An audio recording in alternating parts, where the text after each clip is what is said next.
every single suicide is different. None of them can relate to the other. And yes, traumatic brain injury, post-traumatic stress, the inability to recognize a problem that you can't control. The brain can tell you to do anything. That's what it does. So if it's out of control, it may not necessarily be the veteran's fault for doing what he was doing. It may be the out they're looking for. Alyssa Harrington's brother, Justin Miller, died by suicide in February of last year in the parking lot of this Veterans Administration hospital. A Marine veteran, he was 33. Gregory Miller is Justin's father. He wanted to be in a military band. Justin made the band, but the Marines saw he could make another contribution as a marksman in Iraq, manning a checkpoint with bomb-sniffing dogs. The dog sat down, pulled the trigger. Those were his orders. And he said he did that for weeks, day in, day out. When he left the Marines in 2007, his family says he had changed. While he still volunteered to play his trumpet at various occasions, he was increasingly depressed and even suicidal. Eventually, he sought help at a VA hospital. We said we loved each other. I kissed him, and that was the last time I saw my son. But after 3 days at the VA, he went out to his car. He looked at his phone. He saw the text from my dad saying, "I love you, come home." And at some point, he took his own life. And at a particular time of weakness, if you add in alcohol, if you add in drugs, if you add in depression, loneliness, the inability to cope with your new life. A lot of veterans come in out of high school, they're 18 years old. They've had their hand held the whole time to get in the military. It's like through a looking glass, an hourglass. You have this big, huge world that you enter into in the military. The big top part is the military. You learn so much, and it's refined, you know everything, and there's really nothing out of the ordinary. It's right down there in the neck. So everything's kind of small, compact, you see it as it is.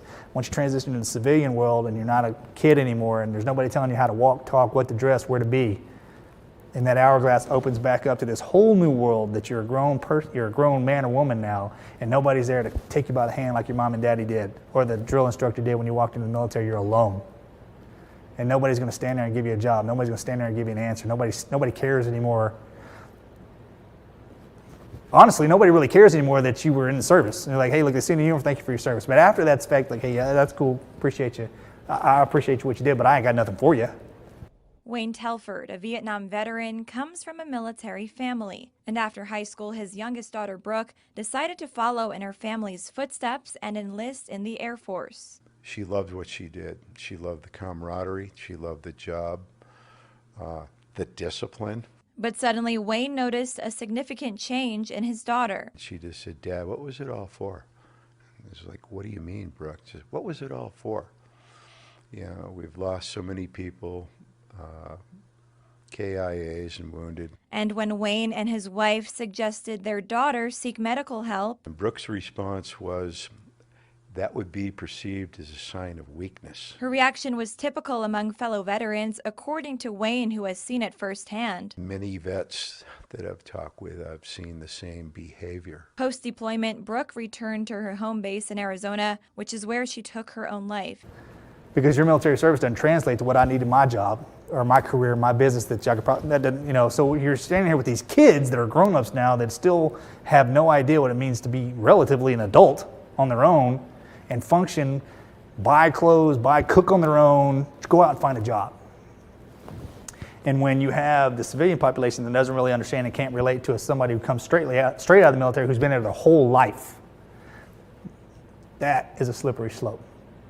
And that will drag you down on top of an injury to the brain, on top of having a drug or an alcohol problem. It is the complexities, I mean, the fractures are, it's just incomprehensible. And if you, because of your injury, you're not mentally capable of recognizing it, yeah, the easy way out, probably the 1-inch pistol range. And that's why you see so much of it. A lot of people are scared to say that or talk about that. It's just the plain simple truth of it all. There's a problem out there. It's like, hey, look, we have all these institutes and these facilities in place and these foundations that are trying to help these veterans, but we're still having these problems. Okay, at the end of the day, the veteran needs to recognize they have a problem and they better step up. Because it's not on everybody else to try to help. You got to help yourself. Quit feeling sorry for yourself. You got to go all in. And I tell everybody that if I'm pointing somebody in a certain direction, they ask me for some advice. I'm like, hey, buddy, hey, sister. If I'm going to send you here, if these people are going to try to help you, you damn sure better go all in and realize it's going to take you as well. This ain't somebody dragging you down the road with a rope. You got to carry the load. It's your load. It's not theirs. Remember that. And you'd be surprised, an eye-opening slap in the face like that is a good thing. Quit feeling sorry for yourself and have everybody else feeling sorry for you. If you really need some help and you really want to get better, you got to want it.